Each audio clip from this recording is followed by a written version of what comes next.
हमेशा जताता है।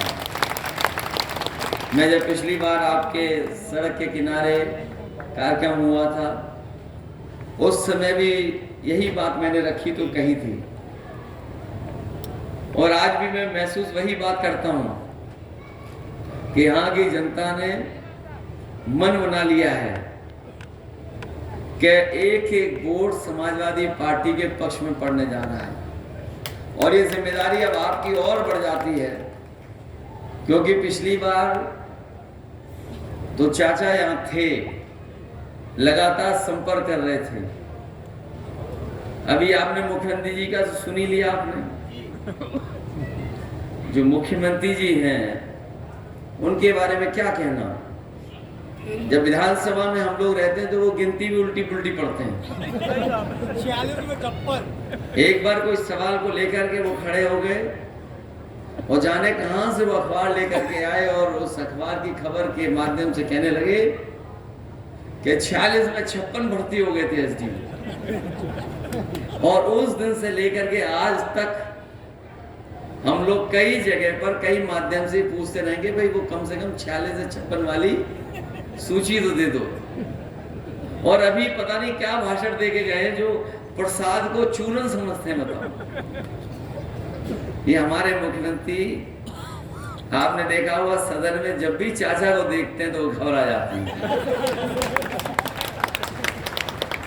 तो जब जसवंत नगर में आए तो स्वाभाविक था कि उन्हीं के क्षेत्र में आए, और ऐसा नहीं कि उन्हें नहीं पता था, बस वो वोट मांगने की औपचारिकता करके गए हैं।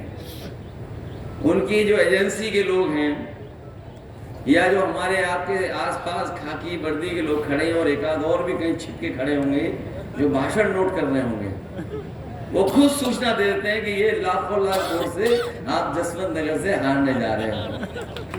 और आज तो जसवंत नगर है और तारीख 1 मई है।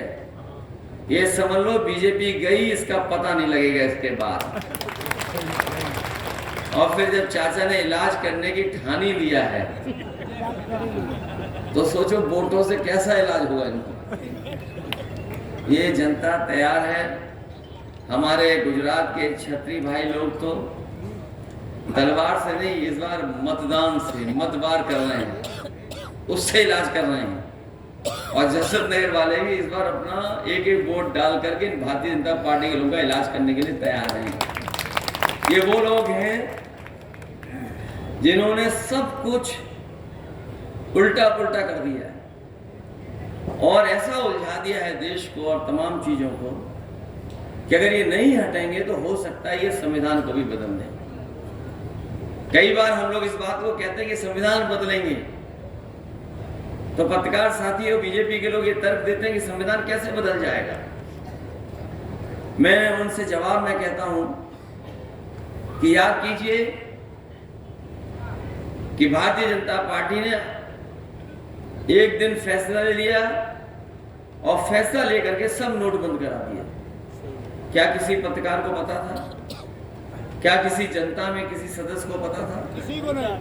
और इसी तरह अभी जो अग्निवीर व्यवस्था आई है, ये जो अग्निवीर व्यवस्था जो पक्की नौकरी होती थी, ये जो 4 साल की नौकरी कर दी है। हमारे यहाँ बहुत सारे लोग ऐसे होंगे गांव के जो फौज में जाकर के न केवल उन्होंने सीमा पर देश की रक्षा करने का काम किया, बल्कि अगर उनके परिवार की आर्थिक और सामाजिक स्थिति देखोगे, अगर वो फौज में भर्ती हो गए तो उनके घर परिवार की सामाजिक और आर्थिक स्थिति भी बेहतर हो गई और नई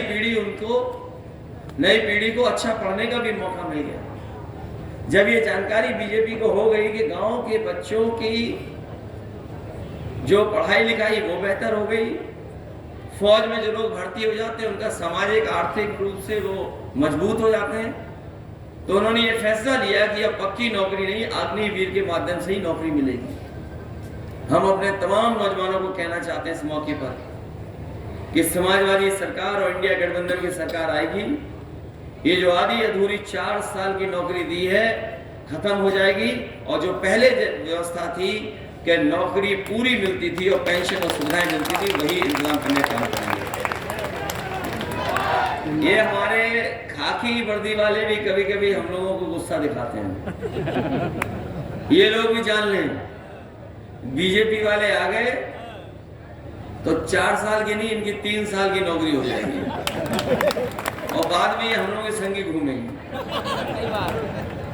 और ये हो सकता है, ये पूछे कैसे हो सकता है भाई, अग्निवीर की हो गई तो तुम्हारी भी हो जाएगी।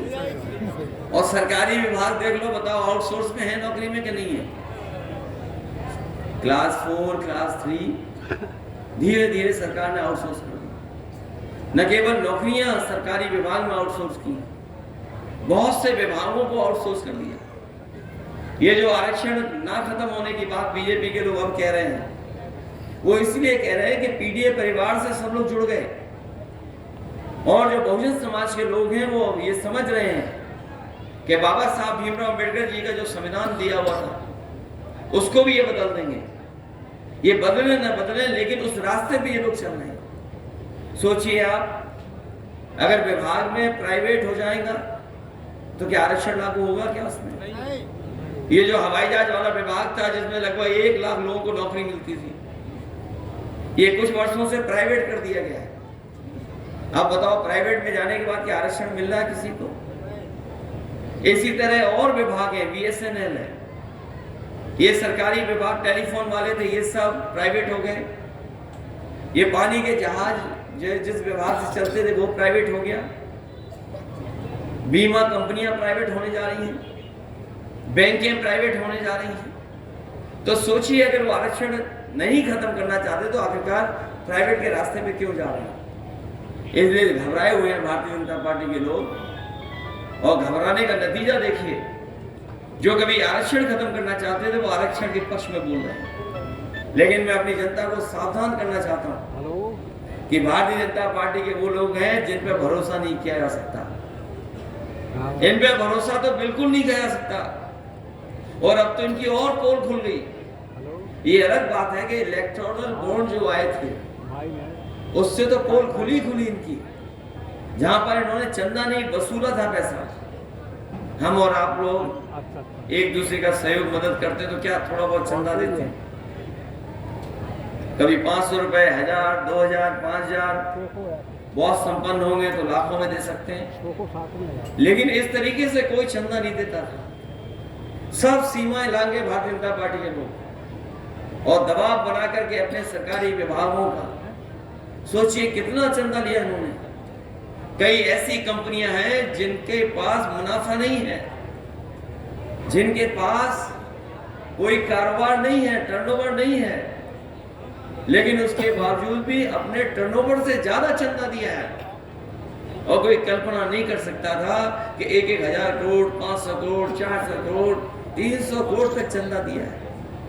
और ये बात मैं इसलिए कह रहा हूं, ये जो महंगाई दिखाई दे रही है वो महंगाई वसूली के कारण भी है। जो कंपनी, जो उद्योगपति अगर चंदा और वसूली के नाम पर पैसा दे देंगे सरकार को, तो बताओ मुनाफा कमाएंगे कि नहीं कमाएंगे? ये मुनाफे की वजह से महंगाई है। और आपने तो अपने बीच देखा है, जैसे हमने और आपने पुराने लोगों ने बाजार में पार्ले जी का बिस्किट पैकेट देखा होगा। पहले कितना बड़ा पैकेट आता था, पहले इतना बड़ा पैकेट था। जैसे जैसे महंगाई बढ़ी और कंपनी को मुनाफा कमाने के लिए फैसला लेना पड़ा तो पैकेट छोटा होता चला गया। अब बताओ पैकेट कितने का मिलता है? अब 5 बिस्किट का पैकेट हो गया। पहले इतना बड़ा था, अब इतना बड़ा हो गया। और ये सरकार में आ गए तो हो सकता है 1 बिस्किट का ही पैकेट बना देंगे।